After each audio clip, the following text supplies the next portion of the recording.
Today we will see the first two chapters, Thoughts and Desire of Think and Grow Rich, and we will deep dive into the notes. The author says that we are the master of our fate, the captain of our soul, because we have the power to control our thoughts. Thoughts are like the muscles what an athlete build, or the stamina by exercising how the athletes increase his stamina. The same way, we have the full control of how we can handle the thoughts. And thoughts are things. In other words, the thoughts which are intangible can be channelized correctly, can be made as tangible, can be seen as things. Everything what we see started as a thought. Think about these innovations. All innovations or all the things what we see physically have been done two times. The first time it was in our mind, and the second time in physical reality. That's the point the author tries to make. So we need to ask where these thoughts come from. The thoughts what we have comes from different sources. Some says that we have every day we'll come across around more than 40,000 thoughts. Where these thoughts comes from? This comes from books, what we read, the past experience, what we have, the things what we consume or see from the social medias or the televisions or the places where we visit. By seeing around us, those can trigger us the thoughts, and also with the people with whom we interact. And thoughts comes from these different types of sources. And the author says that the thoughts become more powerful if we channelize in three main ways. The first is we may have a thought, but the thought to convert that into a desire or to hold that thought for a very long time, we need to have a definiteness of purpose. That means what we want in our life, what drives us, what makes us happy. The next is persistence, the ability to do what we want in life every day until we attain our goals. Because if we need to more, achieve more remarkable, it will take time, not days, but years and years of effort is required. So we need to have the persistence to withstand until we achieve our goals. And the last thing the author says is that a burning desire, a desire which do not die as easily. So these are the three things where the author says that if we combine these three, and when we have a thought, and that thought, if it is backed up with this definiteness of purpose, persistence, and a burning desire, then we can convert our thought into things. And the author talks about the real story between Thomas Alva Edison and Edwin Brandt. So Edwin, who has a thought or a desire, and he want to work with Edison and not for Edison. So you need to look the word here that shows the definiteness of purpose, what he really want in his life. Edwin want to work with Edison, and that's what his ultimate goal in his life was. That's the thought or the desire what he has in his life. But as we have our dreams or thoughts, the two things comes more as obstacles. Is one, we may not have that money to back up our desire to bring into reality. The other thing, he has a problem of not knowing Edison personally. But this are the obstacles is the test of your burning desire. If we have a burning desire, then we will somehow, some way find a way. But if it is not a burning desire, that we just will walk away from the thoughts and it becomes kind of a random thoughts what we may have. I also add some other examples to give a backup of what is a burning desire.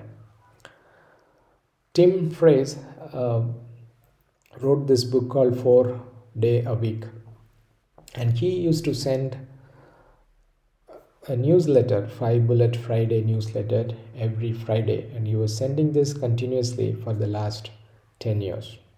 Another example is Matt. He writes about budget traveling in his blogs, and he sent the email newsletter once in a week, and he was doing continuously for the last 15 years.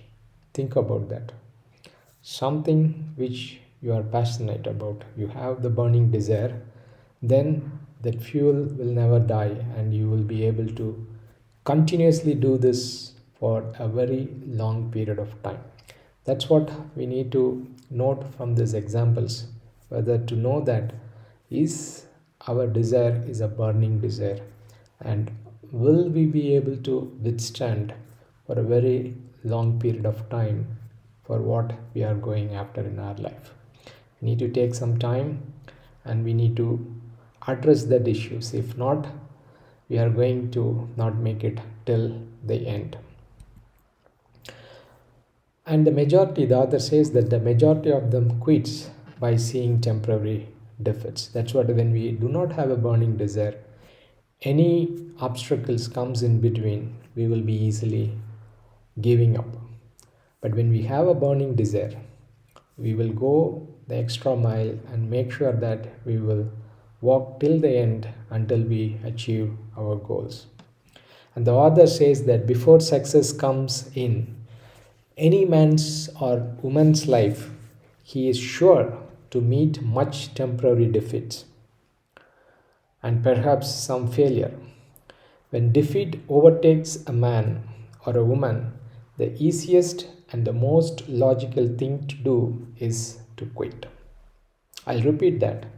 Before success comes in any man's or woman's life, he or she is sure to meet much temporary defeat and perhaps some failure. When defeat overtakes a man or a woman, the easiest and the most logical thing to do is to quit. So that's what, when we have a burning desire, we will keeping on no matter how hard the going may be. Success comes to those who are success conscious. A burning desire. And the author gives also an example of Henry Ford about the V8 model. Henry Ford and his engineers were faced with the challenge that the V8 model, Henry Ford was asking them to make it an 8-cylinder piston in one chase. But their engineers were struggling to achieve that for weeks, for months and months together. But due to the burning desire of Henry Ford, he asked them to go ahead and think and work towards their goal until they achieved. 1 year passed, like a flash of a second. They got that answer and they were able to do the 8-cylinder within one chase. And the V8 model was a very good success, and the rest is history. So that is a burning desire, our ability to withstand as much as possible.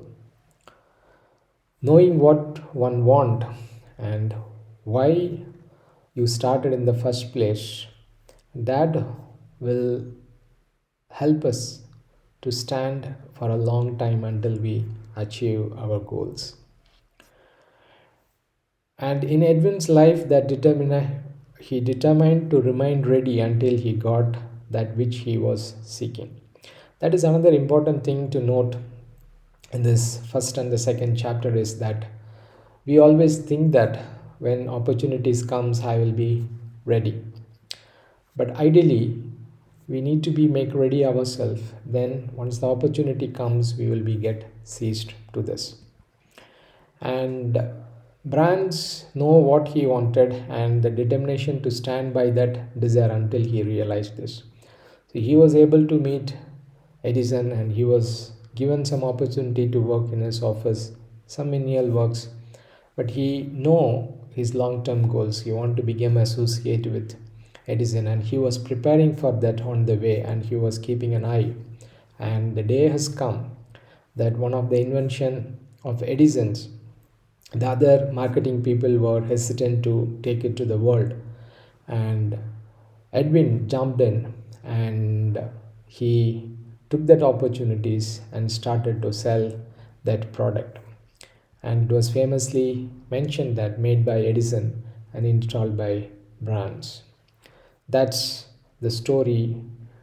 The author shares that how a man who just had a thought to become the associate of Edison, and that thought over a period of time has gone into a burning desire, and his ability to stand determined on his goals, and he persisted till the last and were able to come across all the obstacles and achieved what he wanted.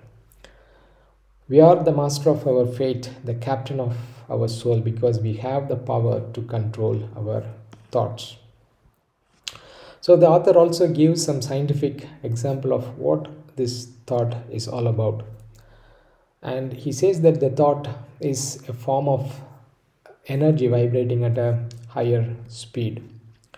Ether is filled with universal power which adapts itself to the nature of thoughts we hold in our mind and influence us it in natural ways to transmute our thought into their physical reality. I'll make it this concept into a little simpler way that thoughts are vibrations, and these vibrations which were not seen by human eyes but it transmit or it goes past from our body, and these vibrations also try to get connect with the other vibrations in this universe. Think about this like a radio frequency. When we tune in the channel, what happens is that we were trying to match the frequency of the FM channel, and when it matches the frequency, we start to hear the news or the music what we are seeing. The same way, the thought has a vibrations, and the same vibrations around the universe also there are many positive vibrations. When these vibrations meet the same frequency, it attracts, and that is makes us to do the impossible to possible, which the author says that cannot be explained by science. So our brain become magnetized by our dominant thoughts which holds in our mind. It's as this vibrations attracts, so we get different ideas and different possibilities flows into us. And this is also true that it can happen in a positive way and in a negative way. That's what it's very important to train our mind in a positive way. If we do it in a positive way, we channelize our life in a positive way and we will make a fortune in our living. But if we have a negative thoughts, the negative things starts to flow into our life. We must magnetize our mind with intense desire for riches. The thoughts has to be converted into desire, and that in turn will take us to the riches.